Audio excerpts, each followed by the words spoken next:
Hi guys, my name is CMA Prachi Agrawal and today's video we're going to discuss chapter number 4. अभी तक हमने chapter number 1, 2, 3 cover कर लिया है। 4 का अगर आपको नोट्स चाहिए या किसी भी चैप्टर आपका नोट्स चाहिए तो उसके लिए आप हमारे ऐप में जाके free of cost note access कर सकते हैं। इसकी लिंक मैं डिस्क्रिप्शन बॉक्स में डाल दूंगी। ठीक है, तो चलो वीडियो को स्टार्ट करते हैं। Let's get started. गाइस, आज की वीडियोस का जो वेटेज है वो 10% है। ठीक है, 10% इसका वेटेज। और आपको अगर स्टडी मैथ से पढ़ना है तो पेज नंबर 1, 2, 3 से लेके 292 में आपको ये मिल जाएगा।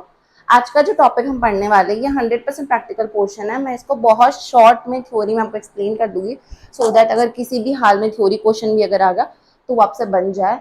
बट इसका practical portion must to do है जो हम at the end of this series करेंगे कंप्लीट। ठीक है, सबसे पहले मैं आपको शॉर्ट में बता देती हूँ कि कॉस्ट अकाउंटिंग स्टैंडर्ड्स क्या होता है। मैंने आपको फर्स्ट वीडियो में भी बताया था कि कॉस्ट अकाउंटिंग स्टैंडर्ड्स जो होते हैं वो हमको गाइडलाइंस प्रोवाइड करते हैं कि हम लोग को कॉस्ट रिकॉर्ड्स कैसे बनाना है, अकाउंटिंग कैसे करना है।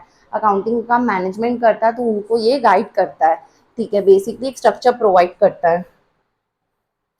तो कॉस्ट अकाउंटिंग स्टैंडर्ड जो होता है वो कौन इशू करता है? Cost accounting standard board. मैंने उस दिन भी आपको बताया था जो कि आईसीएमआई के अंदर आता है। और ये स्टैंडर्ड जो रहता है वो प्रिंसिपल्स एंड प्रोसीजर बताता है कि कैसे हम कॉस्ट को मेजर करें, असाइन करें और कैसे उसको एलोकेट करें। और इससे हम लोग क्या करते हैं, कॉस्ट डेटा को हम रिलायबली कंपेयर कर सकते हैं। ठीक है, इन शॉर्ट मैं आपको बता देती हूँ। कॉस्ट अकाउंटिंग स्टैंडर्ड जो है वो कॉस्ट अकाउंटिंग स्टैंडर्ड बोर्ड ने बनाया है जो आईसीएमआई के अंदर होता है।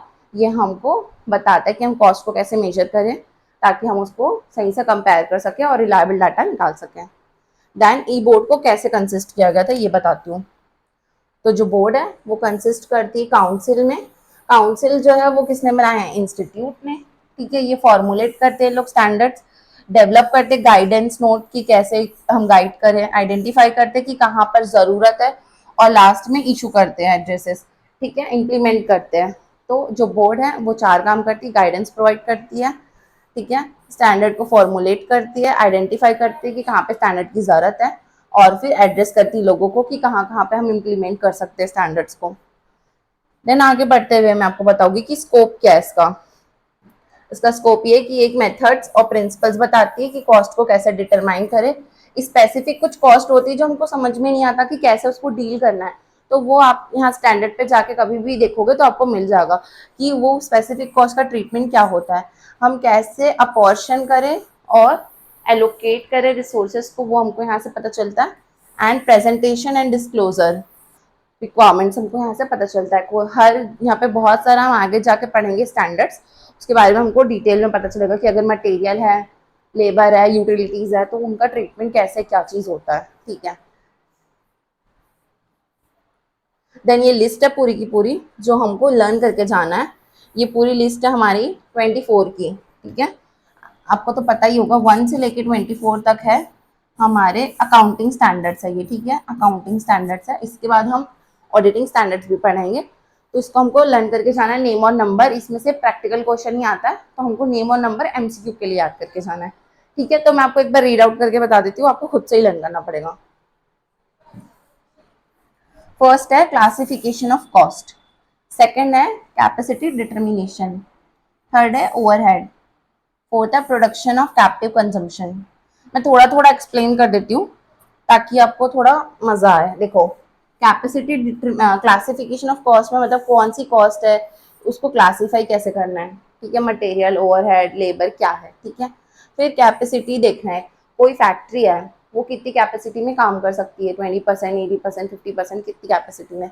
ओवरहेड्स, ओवर द हेड जो कॉस्ट होती है जिसको आप मटेरियल लेबर पे नहीं लेके जा सकते और वो जो हमको टैंजिबल रूप से नहीं दिखती है तो वो ओवरहेड कॉस्ट होती है। प्रोडक्शन ऑफ कैप्टिव कंजम्पशन मतलब जो भी हम अपने फैक्ट्री के अंदर बना रहे हैं अपने लिए, खुद के लिए, खुद को कंज्यूम करने के लिए, वो सारी चीज़ों को कहते हैं कैप्टिव कंजम्पशन। उसकी cost, average of transportation cost, कहाँ से कहाँ, कहाँ से कहाँ, कैसे हम जा रहे हैं, कैसे ट्रांसपोर्टेशन हो रहा है, उसकी कॉस्ट किस पे आएगी? 5 पे। फिर 6 पे आएगी इजी इजी आपका मटेरियल कॉस्ट। ठीक है, 7 में है एम्प्लॉय कॉस्ट, 8 में है यूटिलिटी कॉस्ट, 9 में है पैकिंग कॉस्ट मतलब कैसे कैसे सामान पैक हो रहे हैं। 10 में डायरेक्ट एक्सपेंसेस, ऐसे एक्सपेंसेस जिसको हम डायरेक्टली देख सकते हैं उनको डायरेक्ट एक्सपेंसेस कहते हैं। एडमिनिस्ट्रेशन मतलब एडमिनिस्ट्रेशन की जो कॉल वाली, एसी, ऑफिस एक्सपेंसेस, ये सब एडमिन एक्सपेंसेस में आते हैं, ठीक है। फिर अपना आता है रिपेयर एंड मेंटेनेंस। कभी भी कोई मशीन ब्रेक डाउन हो जाती है तो उसको रिपेयर मेंटेनेंस कराना पड़ता है, उसकी कॉस्ट इसमें आएगी 13 में और 12 पे। 13 पे आएगी सर्विस सेंटर कॉस्ट। अगर हम किसी भी चीज़ को सर्विस सेंटर लेके जाते हैं तो उसकी कॉस्ट जो आएगी वो 13 पे जाएगी। हमारे वजह से बहुत पोल्यूशन हो रहा है, उसकी जो कॉस्ट आएगी वो होएगी 14 में। 15 में आएगी सेलिंग एंड डिस्ट्रीब्यूशन। हम कोई भी सामान को बना के बेच रहे हैं तो उसकी जो कॉस्ट आएगी वो होती है सेलिंग एंड डिस्ट्रीब्यूशन कॉस्ट। वो किस में आएगी आपकी, आएगी वो सेलिंग एंड डिस्ट्रीब्यूशन कॉस्ट 15 में। देन 16 में आएगी डेप्रिसिएशन एंड एमोटाइजेशन। डेप्रिसिएशन का मतलब वेयर एंड टेयर, आपकी जो मशीन है वो खराब हो गई, कुछ प्रॉब्लम हो गई या एमोटाइजेशन हो रहा है तो उस केस में हम उसको डालेंगे 16 पे। देन 17 पे इंटरेस्ट एंड फाइनेंस कॉस्ट। कोई भी सामान आप लेके आते हो, अगर आप उसको फाइनेंस करवा लेते हो, ईएमआई बेसिस पे ला रहे हो, इंस्टॉलमेंट पे ला रहे हो, उसकी जो कॉस्ट आएगी उसको हम मेजर करते हैं 17 में। 18 में हम करते हैं रिसर्च एंड डेवलपमेंट। हमारा कोई प्रोडक्ट है बहुत यूनिक है, उसके पीछे हम बहुत सोच रहे हैं लाना है नहीं लाना है, कैसे लाना, कब लाना है, क्या करना है, तो रिसर्च हो रही है, डेवलपमेंट हो रहा है, उसकी कॉस्ट। जॉइंट कॉस्ट, बहुत सारी, कभी कभी क्या होता है कि एक प्रोडक्ट बना रहे हैं उसे 3 प्रोडक्ट निकल रहा है। हम बनाना चाहते थे पेट्रोल, बट उसके साथ क्या हो रहा है, एग्जाम्पल ईजी वाला लेते हैं, जूस बनाना चाहते हैं, जूस बनाने के लिए जूस तो बन रहा है, उसके साथ साथ कचरा भी निकल रहा है, ठीक है। तो कचरे से भी हम कुछ बना दे रहे हैं तो वो एक प्रोडक्ट अलग हो गया, वो बाय प्रोडक्ट हो गया, ये मेन प्रोडक्ट हो गया।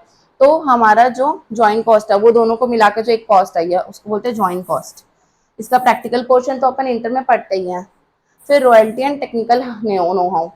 टेक्निकल नो हाउ मतलब कोई भी आप कोई भी चीज़ से रॉयल्टी ले रहे हैं, मतलब कोई बुक बना दिया, अब उसका जो बुक जो लिख के दिया है आप अपने नाम से करवा दिए तो उसको आप हमेशा कंट्रीब्यूशन जो दे रहे हो उसको बोलते हैं रॉयल्टी। टेक्निकल नो हाउ मतलब किसी से आपने कोई चीज़ सीक्रेट इंग्रेडिएंट लिया है, किसी से सीक्रेट कुछ जाना है, उस वजह से, उस टेक्नोलॉजी की वजह से आप अपने बिजनेस पे बहुत ग्रो कर रहे हो उसको लगाने के बाद से, उसको बोलते हैं टेक्निकल नो हाउ। तो वो सारी चीज़ की कॉस्ट किस में आती है 20 पे। एंड 21st में क्या आएगी, 21st में आपकी आएगी क्वालिटी कॉस्ट। मतलब हम क्वालिटी को मेंटेन करने के लिए बहुत सारे फिल्टर्स लगा रहे हैं तो उसको बोलते हैं quality control cost. Then manufacturing cost, normal है मैन्युफैक्चरिंग कॉस्ट तो, ठीक है। ओवरबर्डन कॉस्ट का क्या मतलब होता है, समझ लो कि आपको कोई फैक्ट्री खोलनी थी बट जहाँ पे खोलनी है वहां पर पहले से ही बहुत कुछ फैला हुआ है, वहाँ पर बहुत सारा पहले से कंस्ट्रक्शन है जो आपको रिक्वायर्ड नहीं है, तो उस कंस्ट्रक्शन को आप रिमूव करके अपनी फैक्ट्री डालोगे तो वो आपके लिए ओवरबर्डन हो गया। तो उस ओवरबर्डन को हटाने के लिए एक कॉस्ट आती है, इसको बोलते हैं ओवरबर्डन रिमूवल कॉस्ट, ठीक है। नेक्स्ट रिवेन्यू है इसके आगे। ट्रीटमेंट ऑफ रिवेन्यू, हम कैसे जो पैसे कमाते हैं उसको कैसे ट्रीटमेंट करते हैं वो हमको 24 बताता है। तो ये सारे नाम के साथ आपको मैंने एक्सप्लेन कर दिया, आपको नंबर के साथ इसको लर्न कर लेना है, ठीक है। बट गाइडेंस नोट पढ़ लेते हैं क्विकली। तो देखो जो गाइडेंस नोट है वो आपको बताता है scope, principle and practical implementation, कोई भी ट्रांजेक्शन का क्लैरिफिकेशन, एग्जाम्पल्स बताता है और FNQ बताता है। मतलब आपको कोई भी डाउट होगा क्लास को, कोई भी कॉस्ट को कैसे कहाँ पे डालना है, कितना डालना है, एग्जाम्पल के साथ, फ्रीक्वेंट आस्क्ड क्वेश्चन के साथ आपको एक्सप्लेन करता है। देन हम आगे पढ़ेंगे जनरली एक्सेप्टेड प्रिंसिपल्स। जैसे हमने अकाउंट्स में पढ़ा है अकाउंटिंग का, वैसे हम कॉस्ट का पढ़ेंगे कि जनरली एक्सेप्टेड प्रिंसिपल्स क्या क्या है। तो देखो ये एक फ्रेमवर्क प्रोवाइड करती है, और कौन करता है, हमारा इंस्टीट्यूट ही कर रहा है ये चीज़। वो हमको प्रिंसिपल्स बताती है कि कैसे हम ट्रीटमेंट करें। तो देखो इसका ऑब्जेक्टिव क्या है कि एक सिस्टमैटिक फ्रेमवर्क बनाना चाहती है। हमारी जो भी अकाउंटिंग पॉलिसीज है, प्रिंसिपल्स है, उसको सिस्टमैटिक डायरेक्शन देती है, प्रिपरेशन ऑफ कॉस्ट रिकॉर्ड्स के बारे में बताती है, और वो चाहती है कि हमारा जो भी काम हो वो ट्रांसपेरेंट रूप से हो, मतलब आर पार दिख सके, एकदम ट्रांसपेरेंट। स्ट्रक्चर क्या है इसका, तो स्ट्रक्चर पे ये बताती है यूनिट, सेंटर्स, एलिमेंट्स, ये सारे लिस्ट आप खुद से पढ़ सकते हैं, not so important for exam purpose, ठीक है। देन ये डिफरेंस बिटवीन दिया हुआ है इसमें कि जो हमने पढ़ा है स्टैंडर्ड और जो हमने पढ़ा है अभी जो पढ़ा है जनरल एक्सेप्टेड प्रिंसिपल्स, उनमें डिफरेंस क्या है।